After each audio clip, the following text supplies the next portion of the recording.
நிச்சயமாக இந்த வார்த்தை உள்ளத்தில் பாரிய மாற்றத்தை ஏற்படுத்தும். மனம் உடைந்து பாவத்திலே நொந்து பாவங்களை மேற்கொள்ள முடியாமல் பலவீனத்திலே விழுந்து கிடக்கிறீர்களா? சோர்ந்து போனீர்களா? அதிசயமான ஒரு வார்த்தை உங்களை பரிசுத்தப்படுத்த, உங்களை தேவனோடு ஆழமான உறவுக்குள் கொண்டு வர இந்த வார்த்தை இந்த நாளில் அதிசயம் செய்கிறது. பாவம் செய்யாதபடிக்கும் வேத வார்த்தைகள் உங்களை காத்து கொள்ளும்.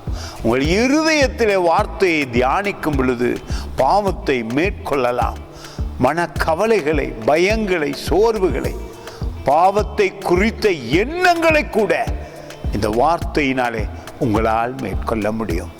17:17 யோவான் புத்தகத்திலே, உம்முடைய சத்தியத்தினாலே அவர்களை பரிசுத்தமாக்கும், உம்முடைய வசனமே சத்தியம். இயேசு கிறிஸ்து வார்த்தையாயிருக்கிறார். வேதமும் அவரும் ஒன்றாயிருக்கிறார்கள்.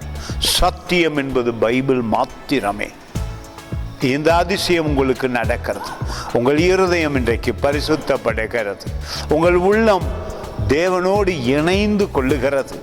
வேதனைப்படுகிறீர்களா? கவலைப்படுகிறீர்களா? பாவத்தோடு போராடுகிறீர்களா? இந்த நாளில் இந்த வார்த்தை உங்கள் இருதயத்தை சுகமாக்கும் பொழுது, மன்னிக்கும் பொழுது அதிசயமான மகிழ்ச்சியான ஒரு வாழ்வும் பாவ மன்னிப்பு உண்டானதினாலே சரீரத்தில் இருக்கிற வியாதிகள் எல்லாம் அற்புதமாய் சுகமாக்கப்படும். அந்த அதிசயம் வேத வார்த்தையில் இருக்கிறது. இந்த வேத வார்த்தையை உங்கள் இருதயத்தில் இந்த நாளில் தியானிக்கும் பொழுது உங்கள் மனம் புதிதாகிறது.